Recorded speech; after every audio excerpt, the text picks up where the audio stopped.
Okay.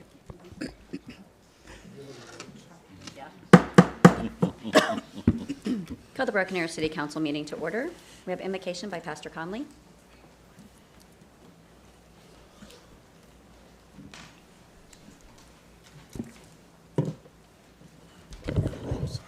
If you'd bow your head and close your eyes, and let's go to the Lord in prayer. God, thank you for today. Thank you for the blessing of being here. God, we are thankful and blessed that we get to live in a wonderful, beautiful, free country. God, we're thankful to be surrounded by each other and to have such good men and women who lead and serve well. We pray that today, as we discuss and go through our processes, Lord, that you would fill us with wisdom and discernment. We pray this in Jesus' name. Amen. Amen. Thank you, sir. Roll call. Green. Here. Ford. Here. Parks. Here. Gillespie. Here. Wimpy. Here. Please stand and join Vice Mayor Gillespie in the Pledge of Allegiance.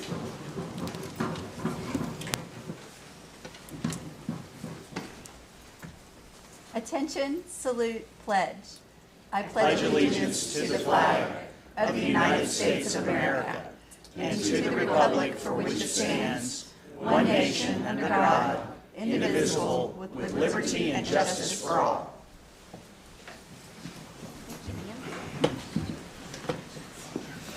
All right, we have item 5F and 5L to be pulled for discussion. Just L. Just F? 5L. Just F? Are there any other items to be removed?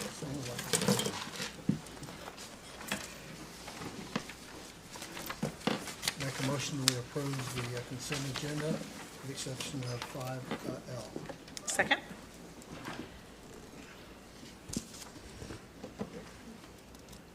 All right, 5L is approval of and authorization to reject all bids for. Excuse me, Mayor. We're having an issue with vote cast, so let's go ahead and Oh, take it, that. it popped up now. Oh, did it? Okay. Oh. Okay. There we go. Thank you. Okay. Approval of and authorization to reject all bids for record service bid 24.103 as the bids are not in the best interest of the city of Broken Arrow. Good evening, Mayor, Ryan. Vice Mayor, City Council, City Manager, Ms. Virgin, Ryan Bays, Director of Maintenance Service. Glad to be here tonight and visit with you shortly about this one. So we went out to bid back in June for record service for the City of Broken Arrow. Whenever we reviewed those bids, we had originally brought one before you in our last council meeting, or decided to table that. We found some discrepancies in their bid package. When we went back, we had a meeting, and we, in the best interest of the city, decided that we should reject all bids and go back out to bids. Out to bid on this, make a few improvements to our bid process there, and take care of the city and our police department and fire department. Happy to answer any questions. We do have one citizen that would like to speak on this item. Sure. Tara Bashaw.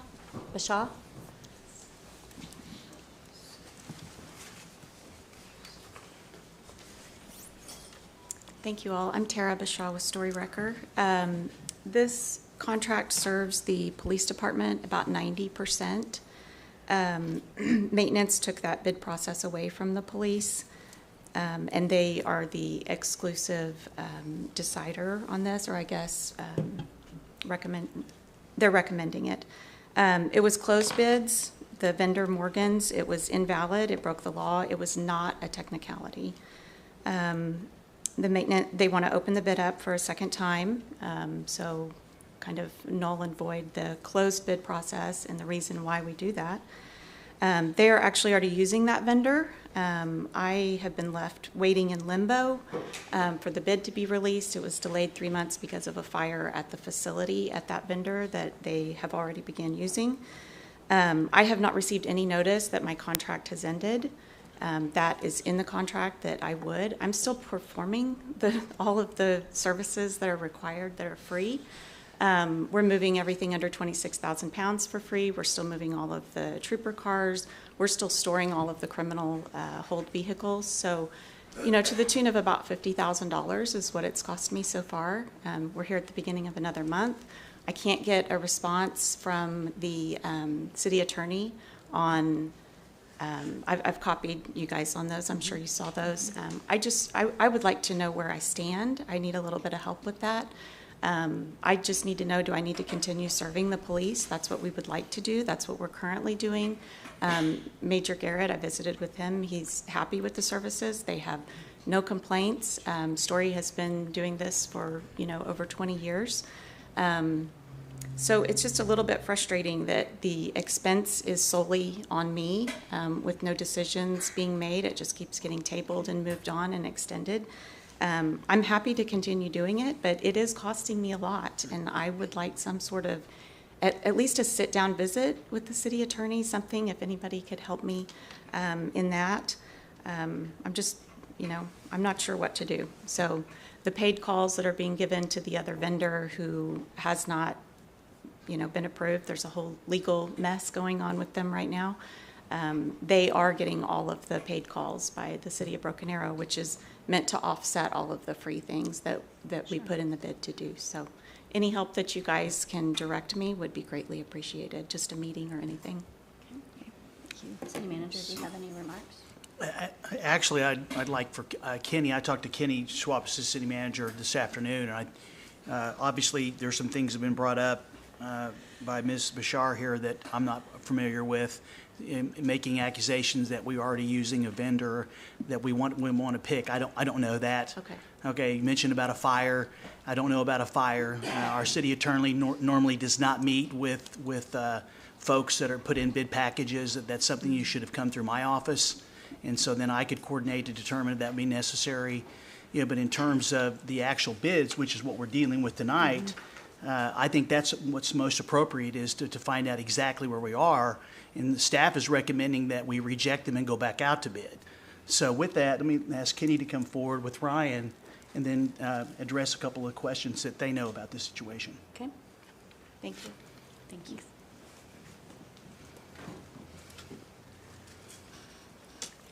Thank you, Mr. Manager. Absolutely. When we go through the bid process, it is a closed bid, as she mentioned. We don't want people from the outside trying to influence the decision makers, which is the governing body. Mr. Bays is not the decision maker. We make our recommendations to the city manager, then he makes his recommendations to the governing body. In the process here, there's been a lot of comments from the outside. The three bidders that have bid on this, that's one of the big reasons why we've decided we just want to reject all bids, because of the undue influence that's being taking place here. That's just not the process. The other side is, when we went through it and took a look, the story did bring to our attention about a seal that may not be accurate on notary. So we decided to check the other two. Story's notary was invalid as well. So now we have 2 out of 3 bidders that were invalid. So that's just the reason why we decided to reject it. Mr. Spurgeon addressed the comments very clearly about the attorney. When we go through the bid process, the attorney is the city of Broken Arrow's attorney. He's here for the city, he's here for the governing body, he or she, they're not here for the outside entities. So we're protecting that closed bid process. That's why there's not been a lot of communication until we can make that decision. So in the best interest of the city, the recommendation is to reject all bids and then go back out and clarify some of that. I'll let Ryan touch a little bit on who we're using right currently. Good evening again. There's probably a lot to unpack there. I'll do my best to try to go through there and answer those questions that we can.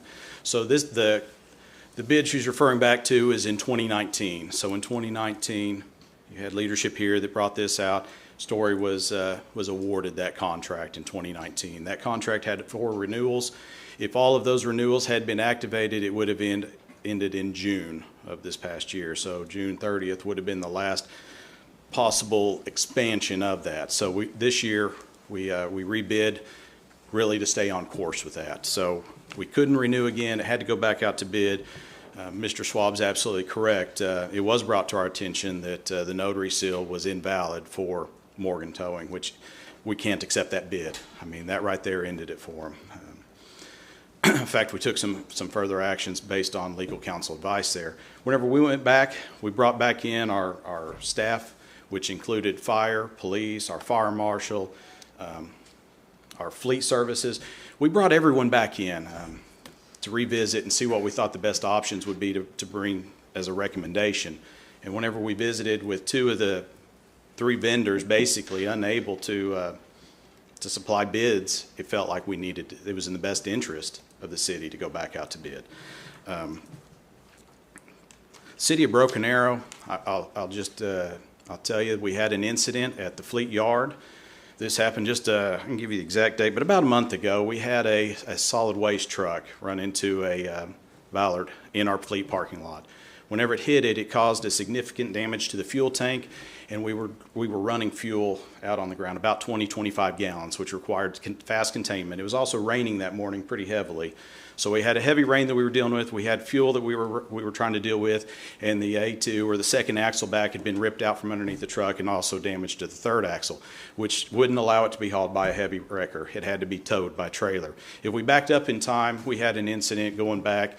Terry refers to that in one of her emails to us, where we had called for another wrecker. We didn't call for another wrecker. We called Story. I found the invoice. It took a while because there wasn't any information in the invoice, and so city staff, Blake did a great job of hunting that down for us. But whenever we found that, they were unable to haul by trailer. City staff had to bring out one of our own flatbeds to load this damaged trailer up on that was unsafe to drive and disconnect the tractor.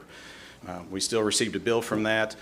I was mistaken. I thought city staff had told me it was $1,000. I'd mentioned that it was $952. I guess we had all rounded up. So going back to this incident required that the one truck to be drug off this billard, a fuel containment cleanup before it got into the creek, and also for the truck to be hauled onto a trailer. So we felt like, I felt like this was a great opportunity to test the services of Morgan. I will say they were there within 15 minutes in the rain, contained the fuel spill, helped clean it up.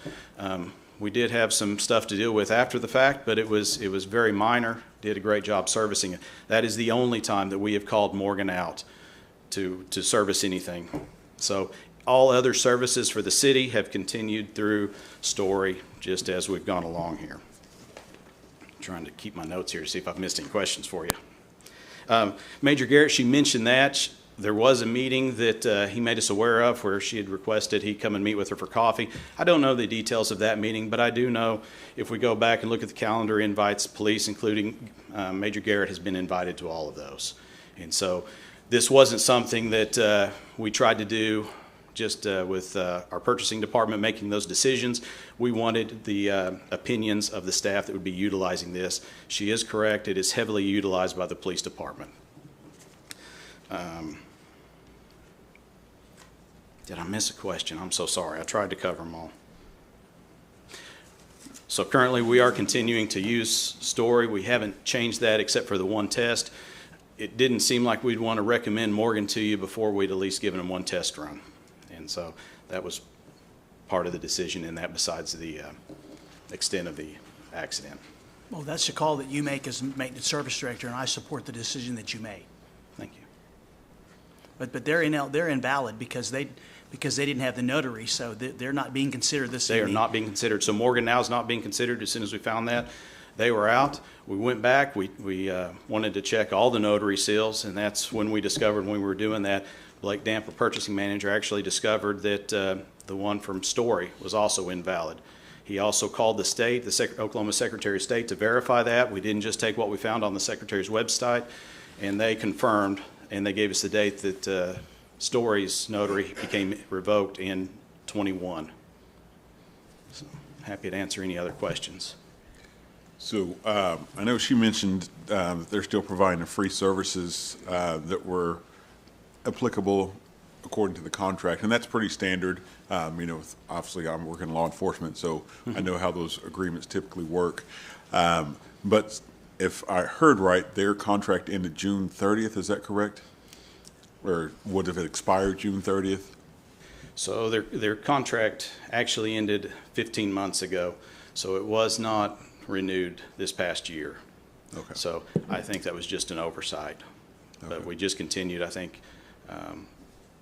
staff believed it was still in effect, but it didn't go before you the previous year for that renewal. Most of those rates are set, so even in our bid package for the police side, we follow what the state regulates that at. Right.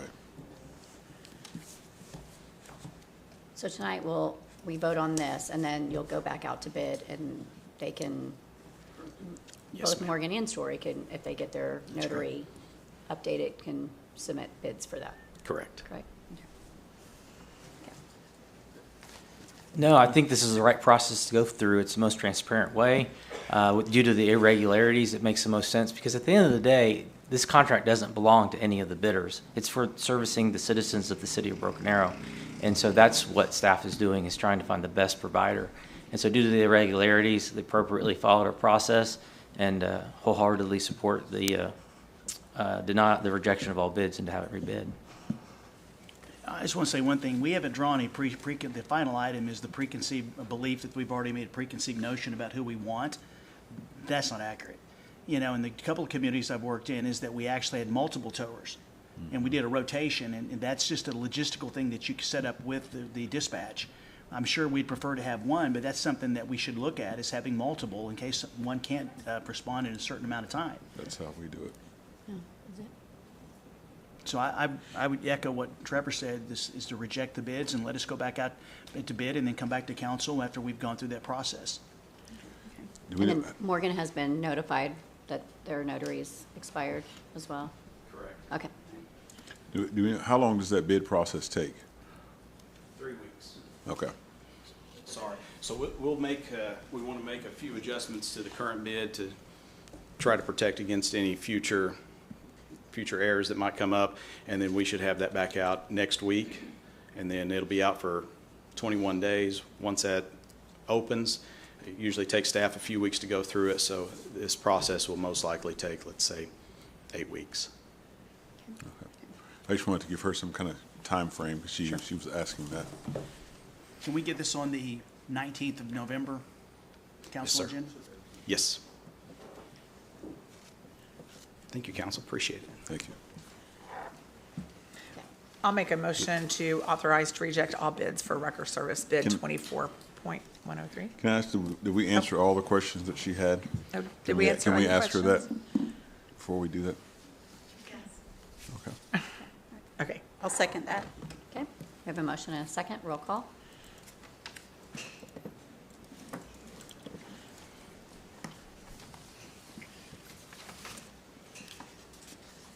All right, item 7, public hearings, appeals, presentations, recognitions, and awards.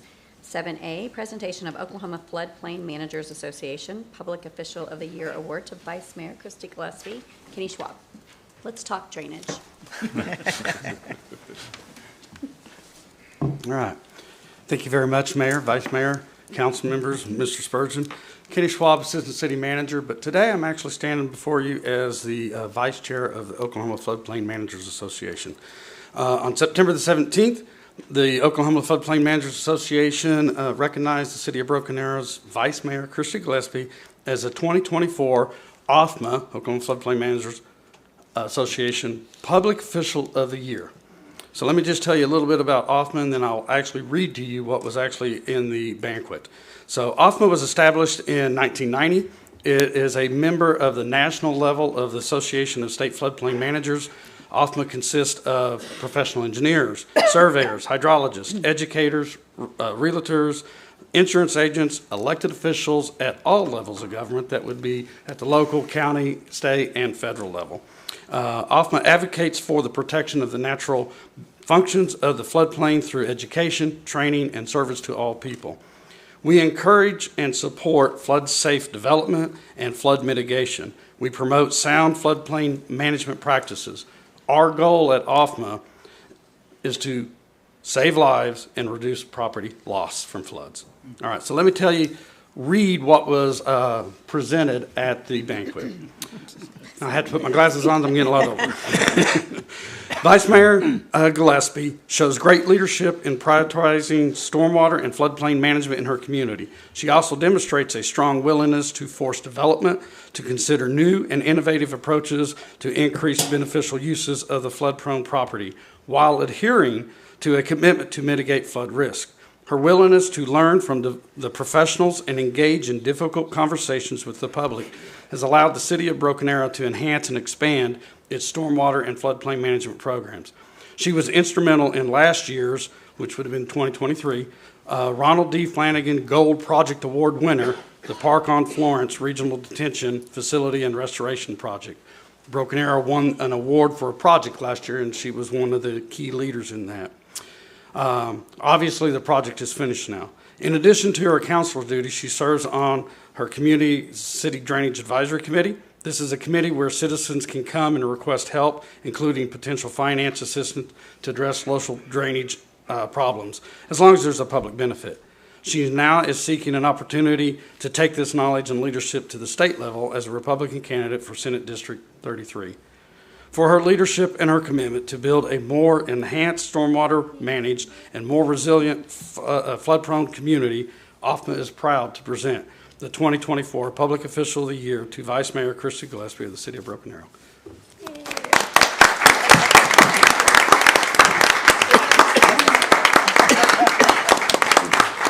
Nice. How often you get the same award twice? Kenny, that's a good picture. Yeah, that is a good picture.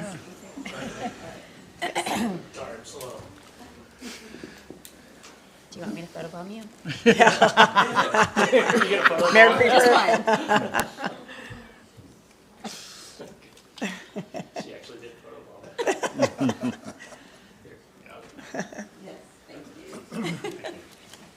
Thank you. Isn't it pretty? It is very pretty. Congratulations. Yeah, I congratulations. can take it home now? Okay. And on behalf of OFMA, that is an award to the Vice Mayor, but honestly, the council as a whole. You are a leading council government in the state of Oklahoma. Thank you. Yeah, I just wanted to say that I never knew that, I mean, I have learned so much from Kenny. You've been so great to share your knowledge of everything, really. But I think I maybe should have been a civil engineer, and maybe in my third life, that's what I'll do, my third career, that's what I'll do. But I've learned so much from you and just from all the city staff. I mean, Patrick, wherever they are. I mean, y'all are always so great of answering every single question. And, you know, I've loved serving on the Drainage Advisory Board with Counselor Parks. And is Lori Hendricks in here? Yeah. Where are you? Oh, there you are. Right there. You're behind Behind Trevor. I Trevor. can see Yeah, her. behind So Trevor. she's the chair of the Drainage Advisory Committee. And we're very unique in our city that we passed, is it Proposition 6? That, you know, we get to actually do work in our city that on private property, as long as it somehow benefits the city as a whole. And who knew that I would love drainage and floodplain so much, but I've become a little passionate about it. So I hope I can take that to the next level. But thank you very much. I accept your award. Congratulations. Very pretty. Love it. All right. Item 8 is citizens' opportunity to address the council on general topics related to city business or services. No action may be taken on matters under this item. We have we have two citizens wanting to speak. The first one is Missionary Edna Osborne. She's been here a while. She always looks so eloquent. She's fancy, yeah. She's so pretty. What a gentleman, Norma. I am proud to be a Broken Arrowan now. When I came, I had lots of complaints, and I compared you with the Rose City that I come from, and now it's going down. That's Portland, Oregon. But I just visited the new Reesers, and people were talking about how much floodplain things have gone on to get the flooding from areas where people are building now. And that is one of the most beautiful stores, and the amount of concrete and how smooth that is. And we just pray that God will give us better weather that it will not take up any more of that concrete that's not sufficiently poured. And that I found out this is something that y'all are doing now to help private citizens, homeowners emergency repair assistance program. And I make far less than what it's required, so hopefully I can apply to get some of the work done at my house. I've been putting in $53.33 per month for appliance services and other at Choice Home Warranties, and another one is Home Serve. And they have various different plans. One that saved me from having to dig and repair the water line.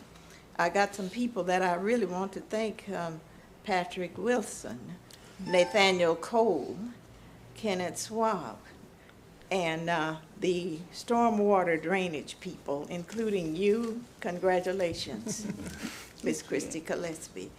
I thank you for your patience. It's been a long time, and I feel good that the codes acted behind the house and removed all that brush and debris and stuff. So I am so proud of the city that I live in now. Awesome. Thank you so much for Ms. sharing. Osborne. Yeah.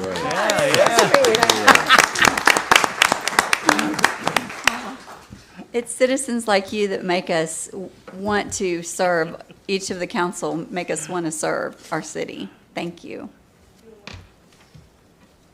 And then we have Sean Parrish.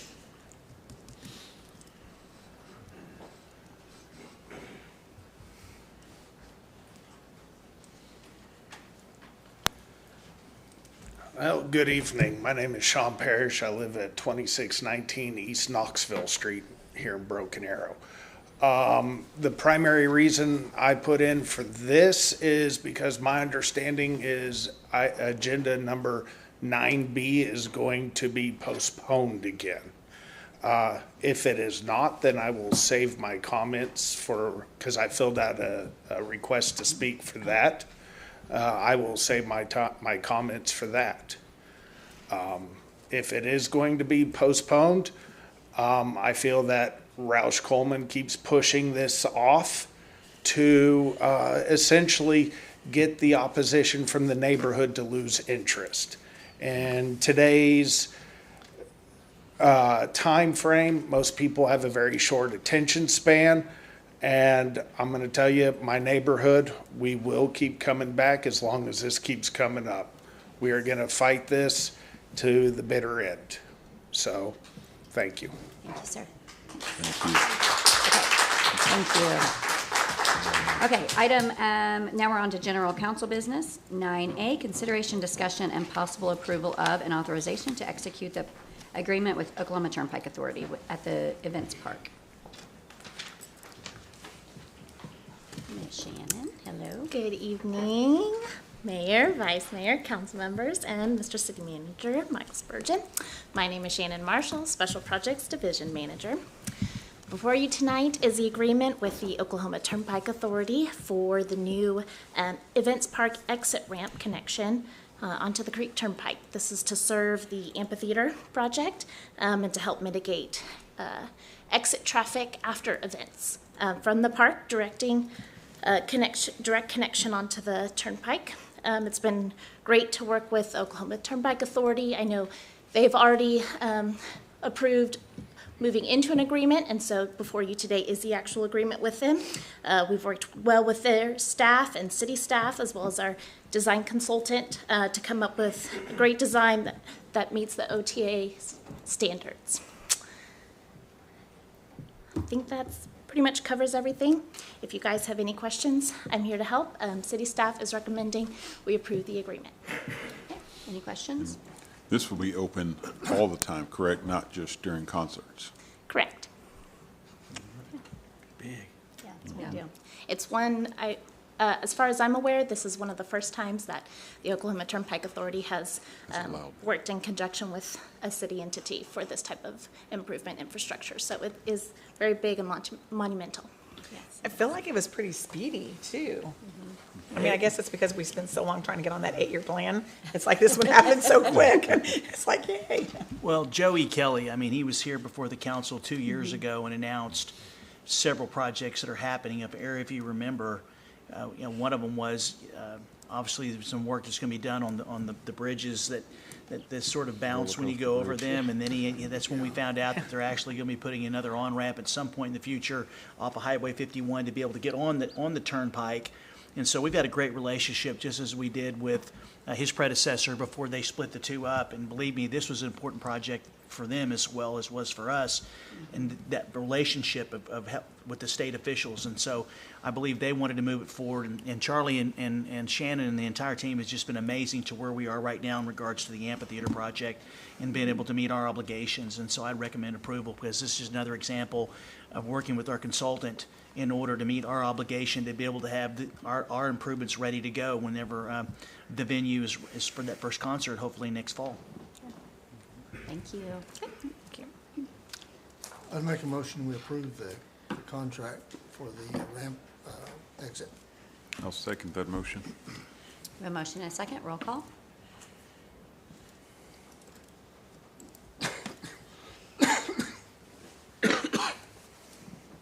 All right, item 9B, consideration, discussion, and possible approval of PUD 1634-2024 and BAZ 1472-2024. Amanda. Good evening, Mayor, Vice Mayor, Council, Mr. Spurgeon. We received a request from the applicant either late Friday or early Monday morning. The emails blur together. But they have requested that we postpone this item again, tentatively for November 19th. Staff's recommendation is that if we do postpone this, we don't do it to a date certain. We let the applicant bring it forward when they're ready. They're saying they're working through a few items, so we want to give them a chance to do that. However, we would require that they do send another public notice to all the neighbors within the 300-foot radius, notifying of the date and time of the council meeting. That way it's transparent, open when this would take place.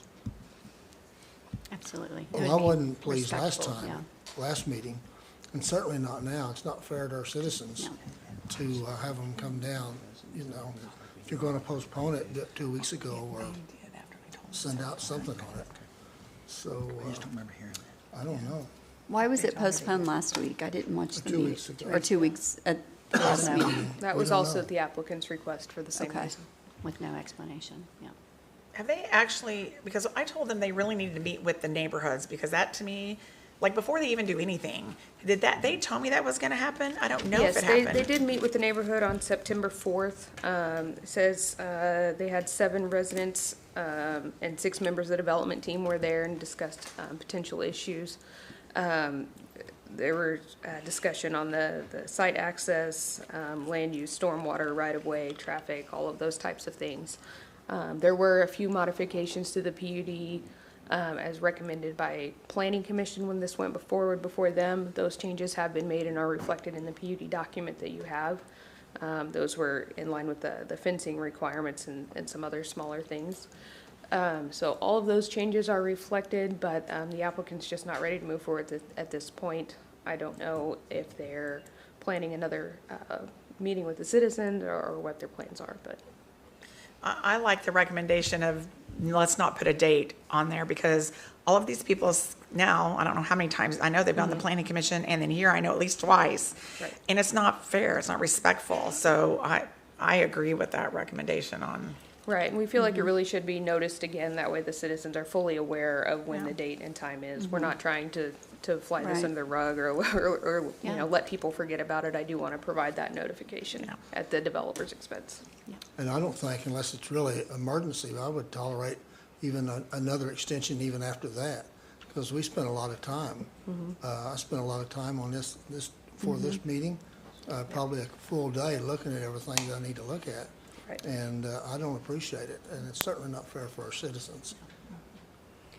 Since we do have a stack of letters here, I'm going to go ahead and have them read or talk to us so that we have that on record. So, Okay, I'll be happy to answer any questions if you have them. okay, thank you. I have a question then. Do you want me to go through the staff report, just so you We're have all not the gonna information vote on it, fresh? we're just gonna, I have a couple of questions then. One is there any brick anywhere on this, in these buildings? It's not specified in the PUD, and there's no code requirement for Is it? I know there's not. So, and is there anything about putting hardy siding or anything on it? It's just gonna be, There's no specific building materials Just to mentioned meet the within code. PUD. right? Correct. Okay. How about a road going to the, north to end up in that, level 3 up there? Did we X that out, that we really didn't want that? We haven't said whether it's required or not required. When we go through the plating process, that'll be determined if it does meet the qualifications for having to have a stub street up to the north, but the PUD does not restrict it in any way. It looks like for far works, police getting from one subdivision to the other, it'd be nice to have one. And one more question. Down in the southeast corner, that road there is gonna connect, would connect to the subdivision. That's a deep creek right there. They're gonna put a bridge in at that creek, is that correct? They would be required to do that crossing, yes. Okay. Thank you. Did you want me to go through the staff report just to refresh memory before we talk about it, or? Sure. Okay. Oh, you say no? Yeah? No. I mean, I read it. Well, I read it as well. For the record. Just for the record, I'll go through. So what they're requesting is a zoning change from R2 to RS4, single-family residential with a PUD. Basically, what the PUD is requesting is a reduction in lot size and lot frontage. The required lot size for RS4 is 6,500 square feet. They're requesting 5,000 square feet. The minimum lot frontage for RS4 is 55 feet. They are requesting 50. There's some wording changes on maximum height from 35 feet or 2.5 stories to restricting it to 35 feet with a maximum of 5 feet for architectural features like chimneys, that sort of thing. Minimum land area per acre is reduced from 7,875 required to 7,000. And then the maximum lot coverage is increased from 50% on interior lots, 60% on corner lots, to just 65% total for the whole development. So that's kind of the gist of what they're requesting. RS4 is considered in conformance with the zoning or the comprehensive plan on this property. So staff is recommending approval based on that. But I'll be happy to answer any questions you have. I have one more question. Mm-hmm. The railroad right-of-way, it's being used as a reserve. Does the railroad know that? Is there any reason why they would be in agreement? They're providing a reserve along the railroad. They're not actually in the railroad right-of-way. The way I read it was in the right-of-way of the railroad. It's but in not. the easement, I believe, which Okay. is still their property, but they couldn't build a home in it. So it is reserved as open space for the subdivision. And that doesn't, the railroad doesn't mind doing that then? As long as there's no structures in there, they. Well, and Counselor Parks had asked about the brick and asked about the quality of the siding. But can we change our ordinance to make those restrictions what we want? Or is that getting too much into like, you can only paint it white, or you know what I mean? Like, That would be a question. I just know I drove around to some of the subdivisions, some old councilmen approved a long time ago, and they all had brick on them. That's why. And what happens is if you don't have something to protect it, if you just have masonite on the side of it, when it rains, it bounces on the ground, you got your sprinkler on, that has a tendency, and my comment was going to be that it will have a tendency to depress the worth of the property because of it. And I've told Rosh Coleman, when I met with him, that I like for brick to be on there. The subdivision they're doing now, there's brick everywhere on it, at least to be 4 foot high, maybe all the way across the front. And I just wanted to make sure before I made a comment that it wasn't in there, because I looked through the PUD and I didn't see it listed anywhere. You know, we don't let them build a apartment complex anywhere unless it's got brick on it, and it's for that reason. It keeps the value of that property up, and it also protects the siding on there. Now, they make what's called a hardy board. Some builders use that instead of that, and it's kind of a concrete, and it has a good life on it, you know, also. But masonite doesn't, so I hate to use my speech since they're not there, but I wasn't pleased over it because it's just going to be just as far as I can see, just a masonite siding. Okay. All right. Thank you, Amanda. Thank you. Stacy Boyd.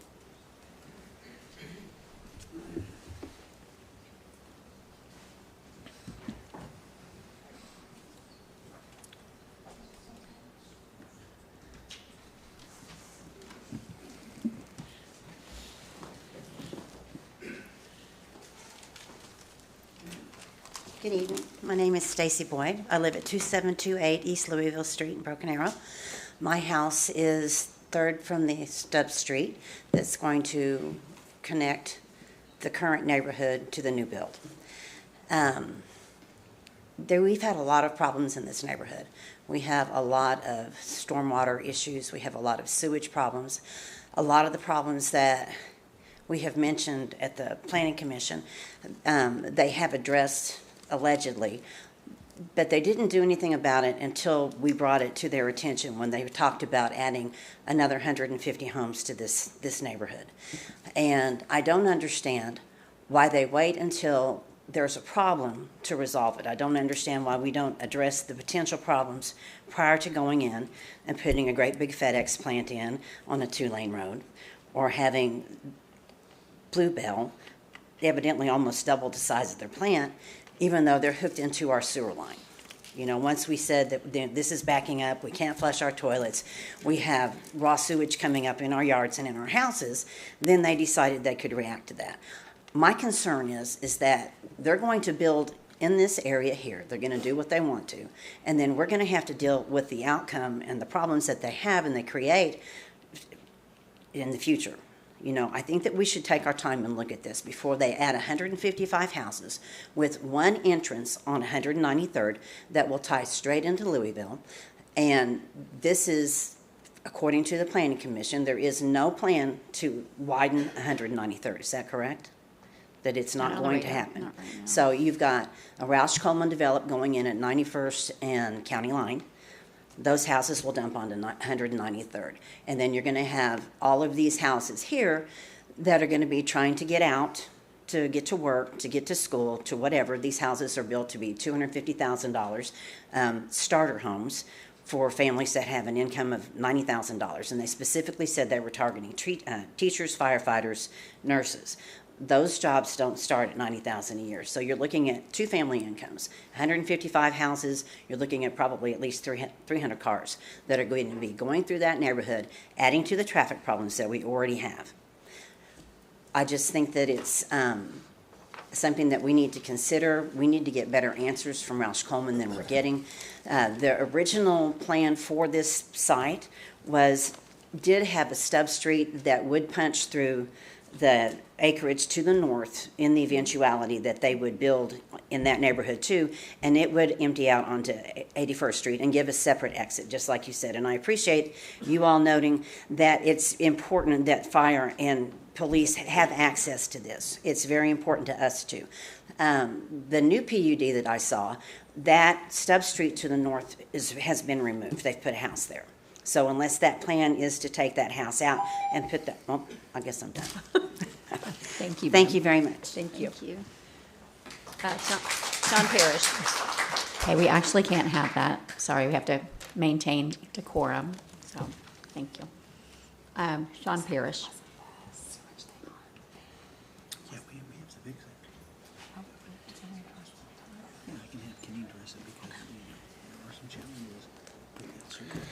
All right, well, my name is Sean Parrish, nice to see you again, 2619 East Knoxville Street. So tonight, I'm going to mainly focus on traffic. Let me start with, we have filed a public request record, and we found that you guys did a traffic study. South of, on County Line, south of 81st, you have just under 18,000 vehicles a day on that street. North of 81st on County Line, you have over 18,000 vehicles. This neighborhood is looking to put 150 plus lots. You're looking at approximately 300 cars each traffic incident, whether we're talking morning or evening, coming in or out. On top of that, I went to the last zoning board meeting. That was the other week. At 91st and County Line, Brook Chase is expanding to phases 3, 4, and 5. They're wanting RS2. That vote's coming before you on October 15th. That's 600 lots in just that area. I don't even know how many lots are in phase 1 and 2.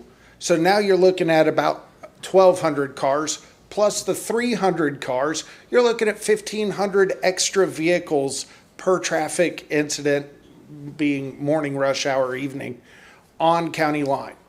Now, the thing is that, and I haven't even, Gateway Foundation, great foundation, they're talking about putting a 180 unit apartment complex just south of Highway 51 and between Lynn Lane and County Line, which a lot of that traffic could come out down County Line to 81st over to Highway 51.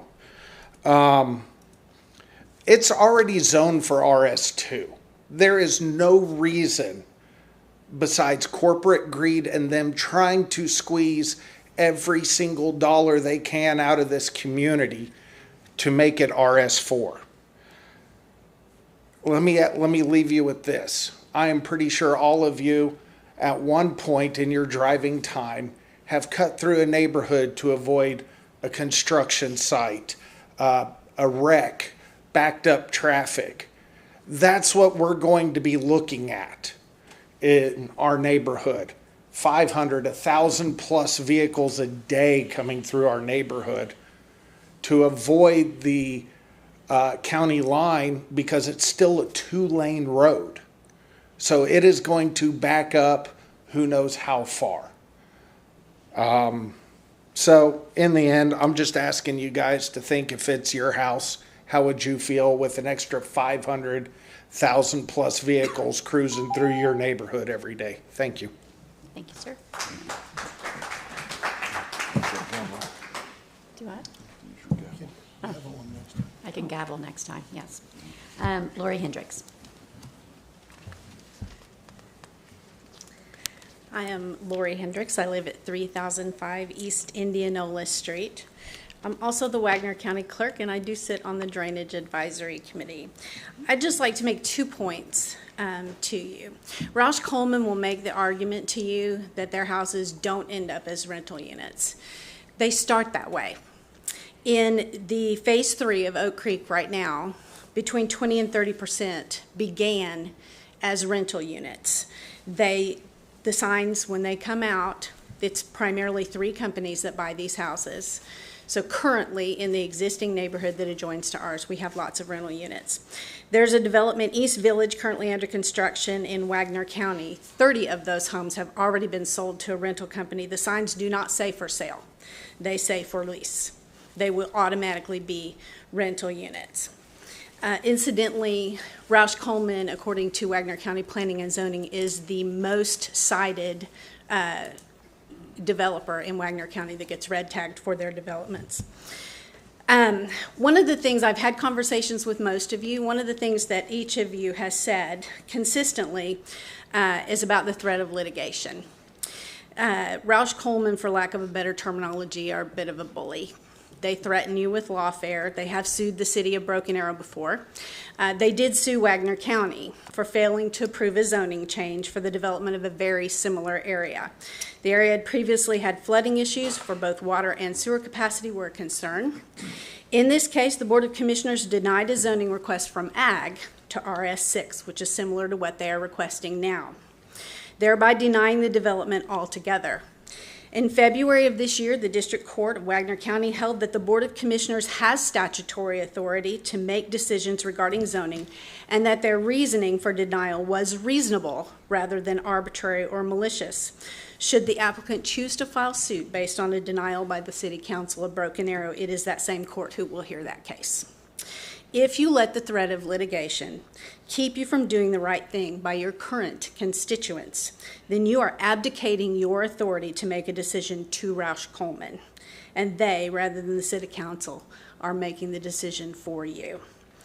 We do have a need for quality housing, for affordable housing, in Wagner County. The parcel is currently zoned for R2, which is consistent with the current neighborhood. The home I live in is zoned R2. So is the vast majority. Their current expansion is R3. You're not preventing them from development in this case. You are using wisdom and discernment to prevent overdevelopment in an area that is already growing very quickly and trying to balance that growth between residents and industry. I understand that balance and the decision that you must make. Is that additional 20 or so homes for the sole purpose of making this development more profitable to Roush Coleman worth the cost that it will make to Oak Creek? May I remind you again that your greater responsibility is to ensure the continued peaceful, healthy, and safe enjoyment of the property to your current residents of Broken Arrow rather than to future residents. And you have no responsibility to increase the profit margin of any developer, especially not at the expense of the people that you represent. I would ask that rather than continuing this item, I would ask that you can just go ahead and vote to deny it. Thank you. Thank you, ma'am. All right, Vicki Davis. Oh, so sorry. And, okay, and Neil Henderson was in opposition but did not want to speak, and Vicki was in opposition but did not want to speak. Okay. Well, Mayor, hopefully we can have some information for the current residents. I remember when this item first came to us, one of the residents had said about the sewer backup and that type of thing, which was the first time I believe that the city was made aware that there was an issue. And I do know the city has been looking at that and working on it, and I was just wondering if we may have some type of an update for the citizens that are here now on what we're doing. Yeah, I think it's great, Mayor. If I may, I do want to address one comment, is that with regard to Houston and FedEx. FedEx made the decision to locate there without any input from the city. In the 2018 bond package, the citizens approved the funding to actually widen it to 5 lanes from Lynn Lane all the way out to Highway 51. Those plans and design are nearly complete. The only thing really holding us up is the fact that we have a waterway there that's it's just west of County Line Road, and so that road's going to be widened to 5 lanes. And just a reminder is that there is no funding in the 2018 bond package for County Line Road. And that's something that obviously we'll have estimates for what I believe would be appropriate, but that's a decision the council is going to make, and there's no guarantee, considering all the other road improvements that they're going to have to be considered, those would be a road, or that would be a road that you may not know the decision on that until probably sometime officially when you actually have to call for the vote in April of 2026 until maybe December of 2025 or January of 2026. It's something we could consider. There is going to be the intersection at Washington County Line actually is under design right now to actually widen that intersection to make improvements to address that, looking at a couple of different options. But that's the only improvements that are being planned right now is actually at Washington and County Line Road. I wanted actually Tim and Kenny, if it's appropriate, for him to come in and talk about what we found and what we're doing about the fact that system's overcharging. So.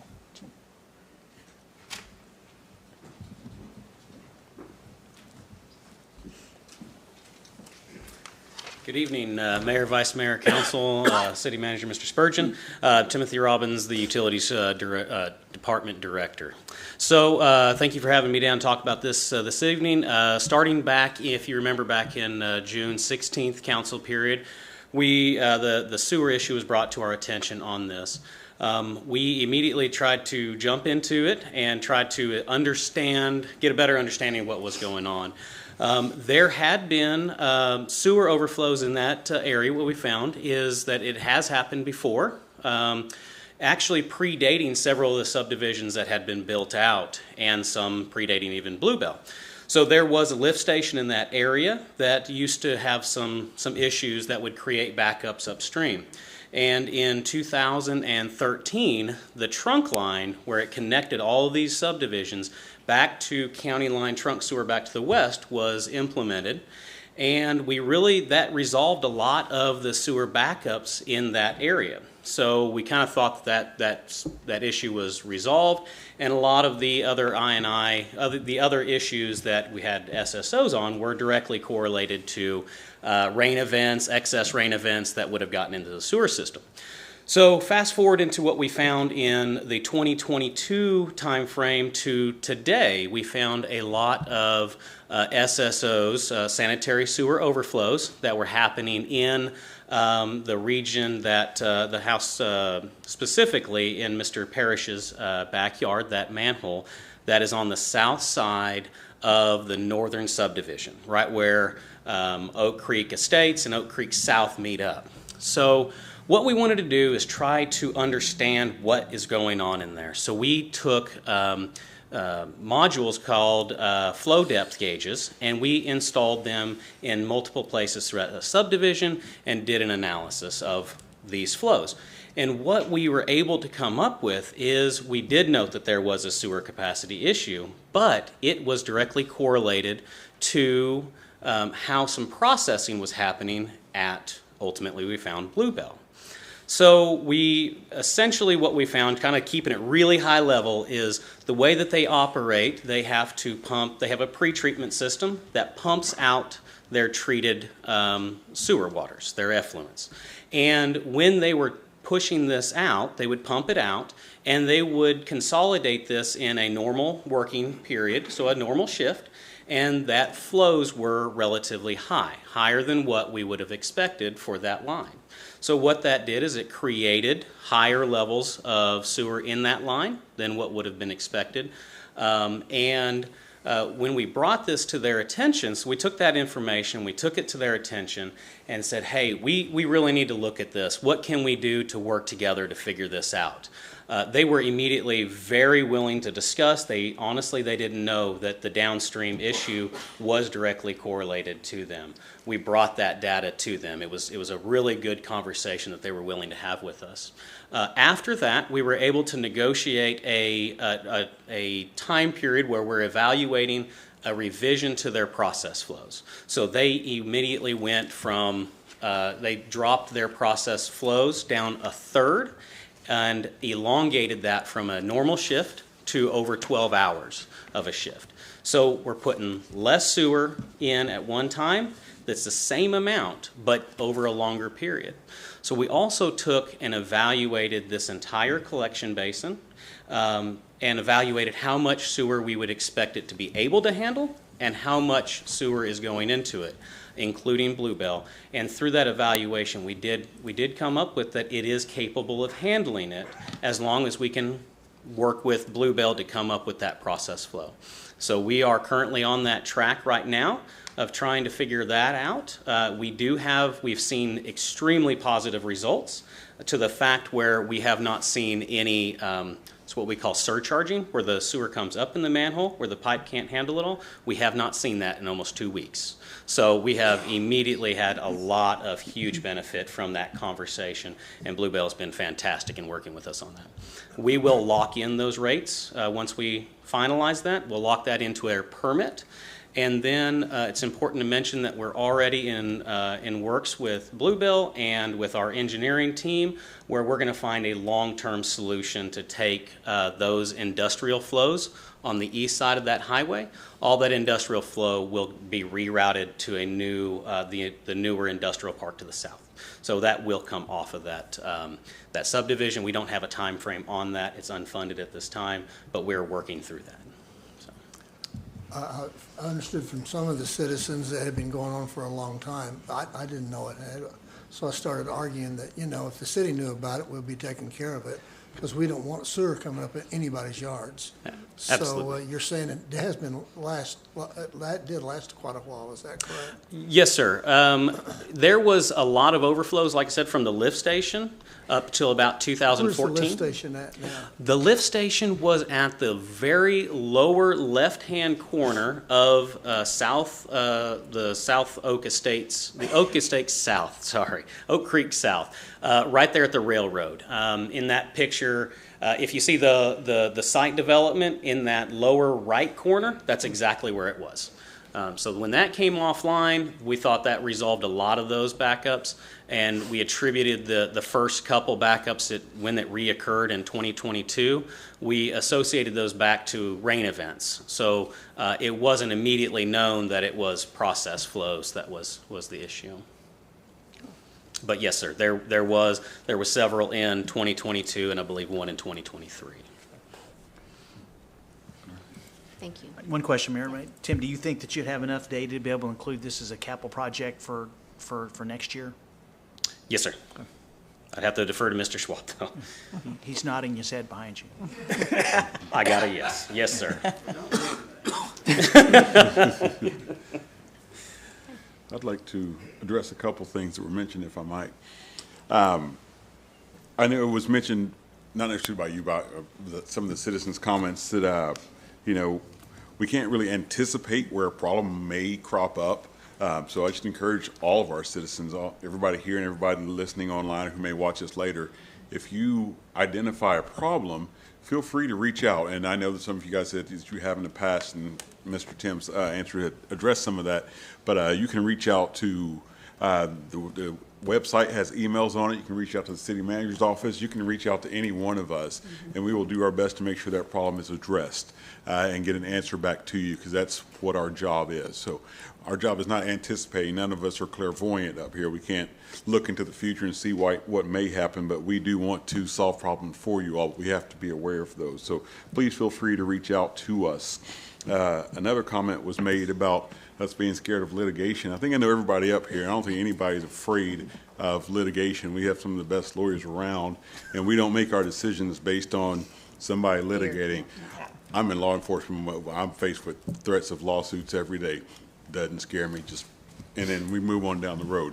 So I don't think any of us, we're all highly intelligent. None of us make our decisions based on potential litigation or past litigation. I took that a little offensive personally.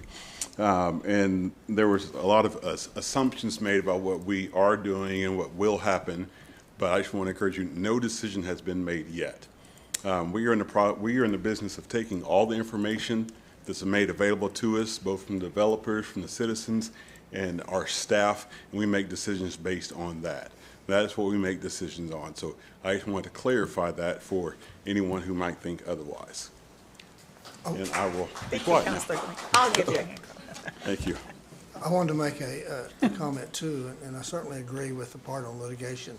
I was saving my comments I have written here until when they were here, whenever they reapply or come back. We talked about just from my own mindset, we talked about flooding. Broken Arrow has a system that won't go to the engineers until after it's all done. But the water that's going off of there will not be any faster than the water's going off there right now. So they're going to have to detain any water, you know what I mean, that comes onto that. So it goes off at the same speed that it is right now. So there's not going to be any additional flooding. If anything else, in our developments, usually you see it even makes it better than what it was to start with when we have them put in detention areas. So that will be addressed. We haven't mentioned that a lot, but that'll be addressed, whoever goes in there at that engineering time later on and platting. Okay? So we'll certainly look at that too. Okay. So I guess we need to decide if we want to take action on this item or move for it to be pulled and. Trevor, if we deny this, will they have to wait the year? Like, I know sometimes people have to wait a year. Is that what this process would be if we deny this right now? Correct. I don't have the code right in front of me, but my recollection is you're not able to bring back the same development before the 1 year period. We've already denied it once, right? Earlier. I think we maybe tabled it and didn't deny it. The first time they were here. Tabled. That's why we're still talking. That's why we're still talking about it, yeah. So if I may, Mayor, for a point of clarification, there was a previous denial, but this is a significant change, and there's an exception when it is a significant change to consider it. Yeah, okay. Yeah. we denied So it. if we deny this and they change it, they can come back in a shorter time than a year. Potentially. Bring it back. With a different plan. But it would have to be significant change to bring it back, correct? Correct. I don't know if everyone's made all their. I'll make a comments. motion to deny. Okay, I was gonna do it, I just didn't know if everyone had a chance to I just- say their piece. I'll I'm just second it. gonna Yep, I'll go second for it. I'll second it. We have a motion and a second to deny. Roll call. All right. Item 10 is preview ordinances. 10A, consideration, discussion, and possible preview of an ordinance amending Chapter That 6. motion What? passed, so it is denied. It passed, so. Just clarifying that for Oh, our yes. citizens. Yes, it is denied. Motion passed, so that it is denied. Yes. Ordinance amending Chapter 6, building and building regulations, Article 4. Yes, good evening, Mayor, Vice Mayor, Council, Mr. Spurgeon. On September 20th, 2022, the City Council passed an ordinance number 3746 adopting the 2018 International Residential Code and the 2020 National Electrical Code. On April 16th, 2024, Council passed and approved the ordinance 3826 corrected. The ordinance was intended to only remove the requirement of contractors to deposit a minimum escrow balance into their account to utilize permitting services with the City of Broken Arrow. In the passage of this ordinance, we unintentionally changed the city's adopted electrical code from the 2020 National Electric Code back to the 2017 National Electrical Code. So the approval of this ordinance will change the electrical code to be adopted back to the 2020, which is it's supposed to be. We're So cleaning house. it was a clear typo as in mud. the Yeah. ordinance. Clear as mud, yes. All right. So I don't really know what that means, but So when I'm we assuming it's a corrected good the thing. ordinance, we inadvertently put the wrong date. That's all it was, Of okay. which code we would be using, so we're changing it back officially. Back to with the this most ordinance. current Yes. code. I'd like another comment too. I had it written down for the last one, but since it wasn't prolonged, talking about inspections. I think we've got one of the best inspection departments in the state, bar none. And so this is exactly what they look at. They go by the code. So if that code allows a $500 drop-in oven, then they can't deny it, you know what I mean, if a person wants to put it in. They can take it out later on and put a $5,000 one in there. It meets the code also. So they meet the code, and I visited with inspectors, and they were pleased with the home building, especially here in Broken Arrow. And I'm pleased with them. They do a good job. But these are the codes that they look at and reference. That's the book that they follow in approving the codes. I'll make a motion that we approve A24-1330. Second? I have a motion and a second. Roll call.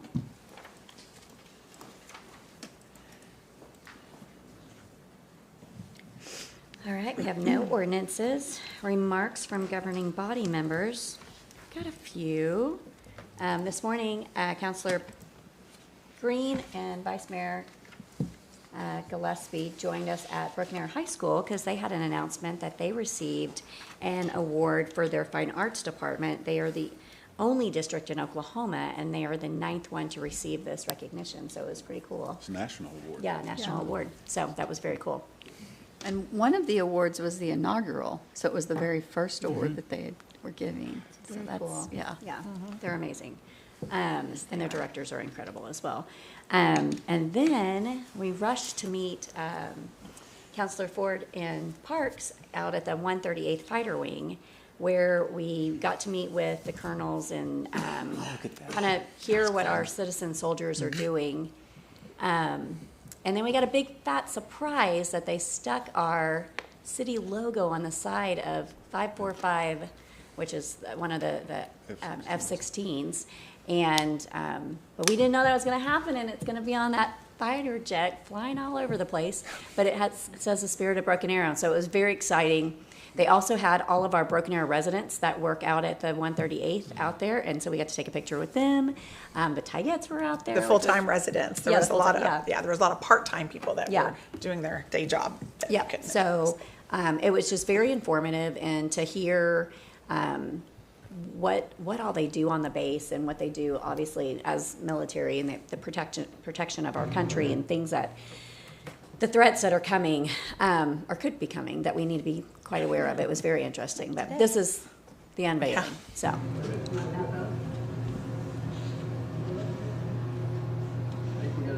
you even know what you were unveiling No, right then? That's I what had you no were idea saying. what I we was were totally doing. surprised. You knew.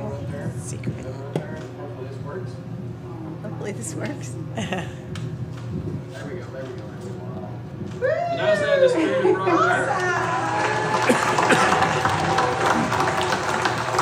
So cool.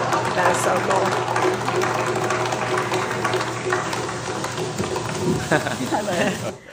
Those are our full-time Broken Arrow residents that you saw. And I thought you were all of going to their say stuff. our fans that came in.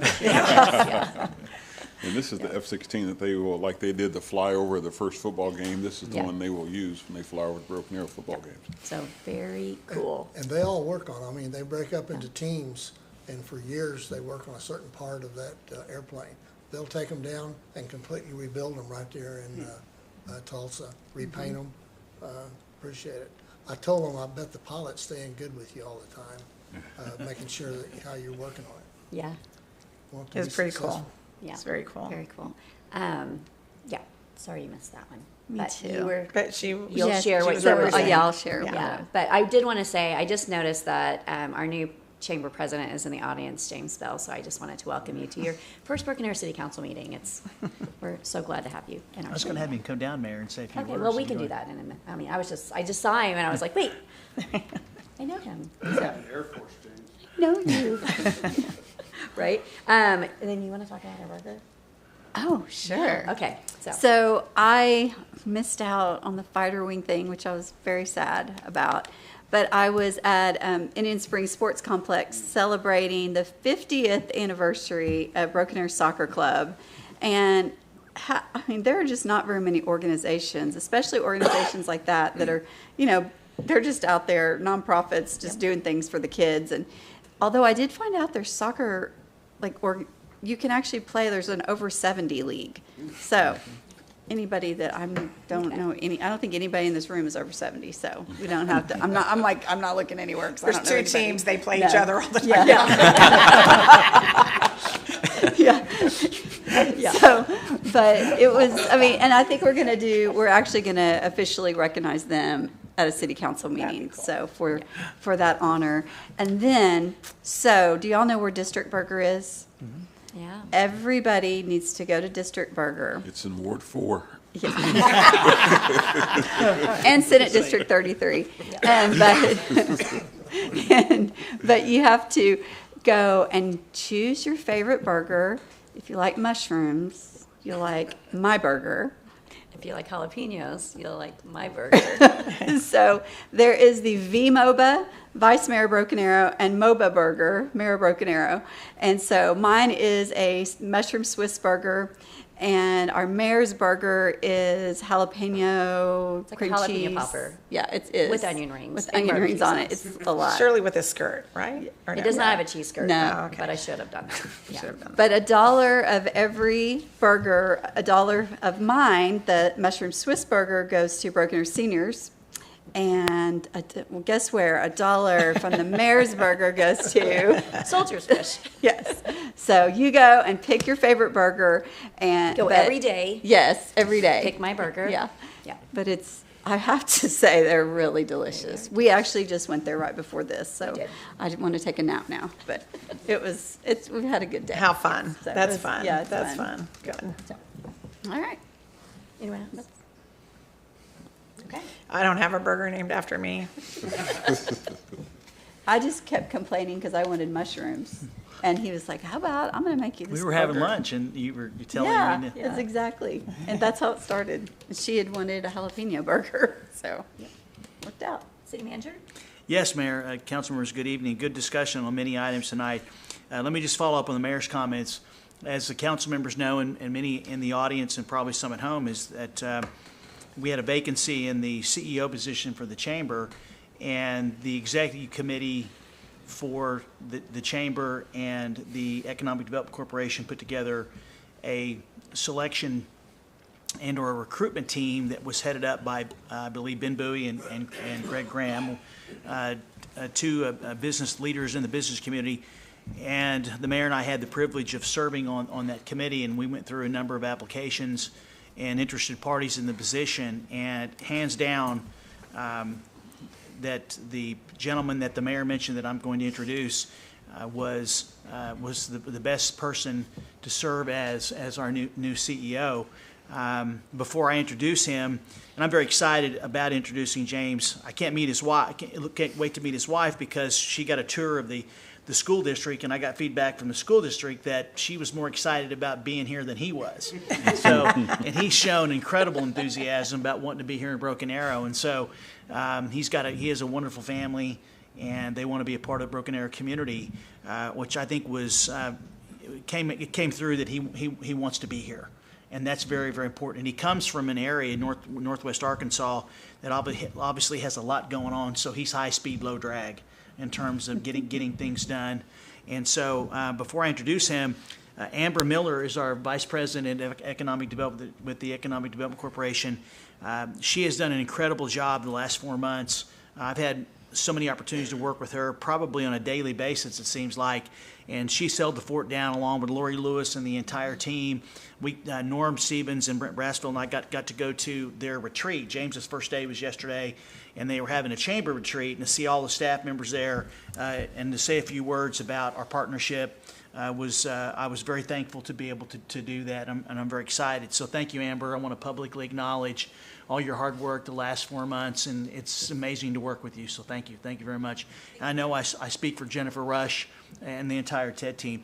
Now, at this time, I'd like James to come down and say a few words. I'm super excited. James Bell is the new CEO of the Broken Arrow Chamber and EDC.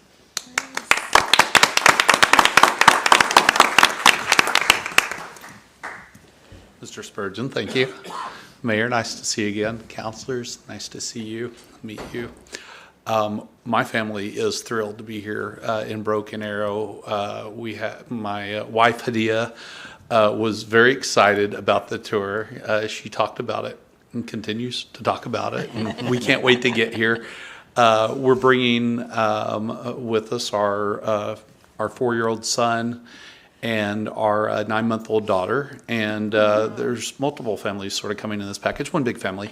We're also bringing my in-laws, Mr. and Mrs. Larospi, and we're thrilled to be coming here to a community with great schools, safe community, a beautiful community that's really growing, and could not be more excited. We are coming here from Northwest Arkansas. You may have heard there's a little bit going on there. We love seeing much better housing prices here. A lot more bang for the buck, and are just excited to be here and excited for this opportunity, and really grateful for the trust that's being given to me in this role. The staff is amazing. I've talked to a lot of people around this region to learn all about Broken Arrow and about the staff in particular at the Chamber, and heard nothing but great things. In fact, heard pretty amazing things in the last couple of days. Have gotten to experience that myself. So we're really excited to be here. Look forward to working with y'all. Welcome. Thank you. Thanks, James. All right, we do have an executive session. Entertain a motion. I'll make a motion to take a brief recess to go into BAM and Beta. I'll second that motion. We have a motion and a second. Roll call. Green. Yes. Ford. Yes. Parks. Yes. Gillespie. Yes. Wimpy. Yes. Any items to be removed from the consent agenda? Move to approve the consent agenda. I'll second that motion. We have a motion and a second. Roll call. At the appropriate Once it time. comes up. Yes. You guys are faster than the computer. So So fast. Thank you, thank you. Okay, so there we go. We got Mr. Parks seconding. I'm going to. Yeah. Mine hadn't come up yet. Okay, now you can vote. Okay, sorry. I'll tell them. Perfect. There are no public hearings, appeals, presentations, recognitions, or awards. General authority business, 6A, consideration, discussion, and possible approval of award of the lowest responsible bid to Kimry Painting, Inc., and authorize execution of construction contract for Tiger Hill East Water Tank Restoration Project. Charlie Bright. Good evening, Madam Chair, Madam Vice Chair, trustees, and General Manager. My name is Charlie Bright. I'm the Director of Engineering and Construction. Before you tonight is the award of a project to restore our water tank on the east side of Tiger Hill. Just aging. We got some damage to the roof, so this is overall restoration projects. Replace the roof, replace several of the areas that are eroding, sandblast, paint the whole tank inside and out. We strategically bid it at the time we did because obviously the summer is our biggest issue for water, getting water through the system and having redundancy in the system. So we're bidding it at this time so we can hopefully knock out most of the work over the winter and have the tank back up and running by next summer. So I believe we received 7 bidders on the process, and the low bidder was Kim Repainting with a bid of $1,042,600. Happy to answer any questions you guys have. Okay. Any questions? I'm just glad it's not me going up there to paint it. I'll make a motion to approve. Second. We have a motion and a second. Roll call. Thank you. Remarks by governing body members? City Manager?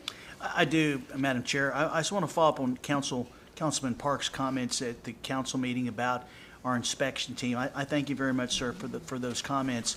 I know that Rocky works very hard. He's got some incredible division leaders. I mean, Joe Williford is probably one of the best in the position I've ever had the privilege of 36 years of working with. One of the true servant leaders that will find however he can to help a business to make sure it does, as long as it doesn't affect life safety type issues.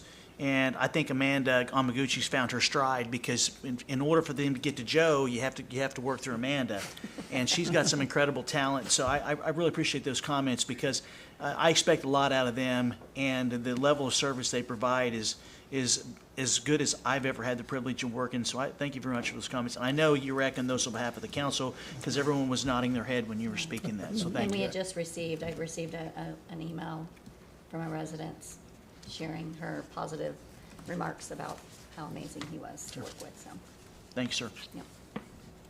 All right, we have no executive session. Motion to adjourn? Second. Roll call.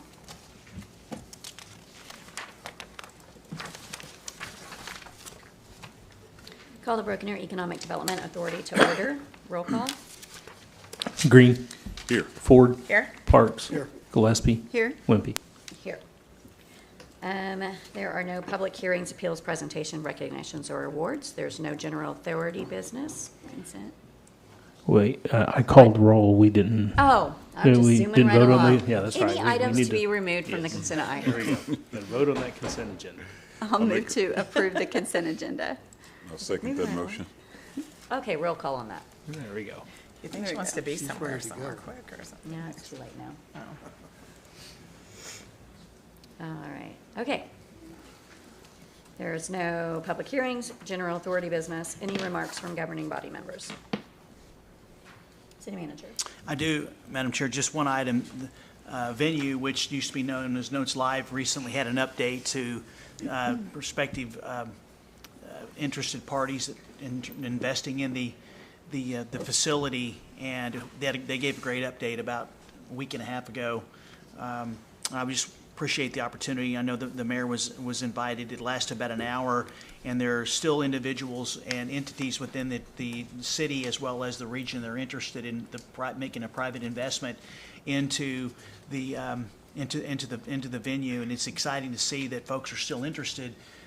Some folks may want to wait until actually dirt started turning, and believe me, if you go out there, you can see. And I just want to say that Charlie Bright and Shannon, they have done an incredible job of keeping things on track with Kimley Horn, our engineer, and I appreciate the support for this contract because it keeps us moving forward. So I just wanted to let you know that they're still moving forward. They still hope to have their first concert. They made some changes in the actual layout of the facility itself to accommodate owner suites in another location. I think the mayor saw that in terms of where they have it within the venue from the back. They're moving a little bit towards the middle, and so they're making those design changes, but still moving forward because it's not going to affect the overall structure itself. And just a quick note is that we're still planning on actually going out and having an operational meeting out there to look at how it operates public safety definitely needs to go, as well as engineering, and also how exactly they will operate it with our venue, similar to Colorado Springs. And so that's something that'll probably take place in the next season, which they'll be ending their season very soon because they really don't go much into October because it's so unpredictable. The good thing I heard the other night, and this is what I wanted to share to finish this up, was first we heard the season was going to be from April till probably October. They believe now, because of the consistent weather that we receive in Oklahoma, they should be able to actually move that into late October, early November. And so they could be adding a few weeks, and that makes a big difference, being able to provide the additional concerts. And so it was a really good update, and things continue to move forward. And next, on the 11th, which is a week from this Friday, we have basically the official groundbreaking project for the event that they're going to be hosting. That's going to be late in the afternoon, and then they're going to have a celebration earlier in the day. And then that's exciting. And the last thing is this Friday morning at 10 a.m., actually is the groundbreaking ceremony for Arrow Forge, which is our innovation district now. The EDC with Mr. Bell and Mrs. Miller are actually going to be taking the lead. We're going to basically have a ceremony. As you know, we've awarded 2 contracts for the basic infrastructure. So we're excited about making some comments because of how far we've come along. And this is really a tremendous step, having a name, working on the infrastructure. Those are 2 very important. And then probably in the next month or so, the EDC folks will be coming discussing the strategy that they're planning on using with regard to actually going out and meeting with site selectors. And so actually there's a lot of planning that's happening right now on behalf of the EDC and the subcommittee to make sure that we continue to move forward. And hopefully in 2025 we'll be able to announce, and be wonderful to announce, that we have an agreement for our first business. So I'll be glad to answer any questions. Okay. Thank you, sir. We have I just thought of something. This week is homecoming now. we have the homecoming parade on Thursday. And so, That's yeah, city and is council it at business. 5?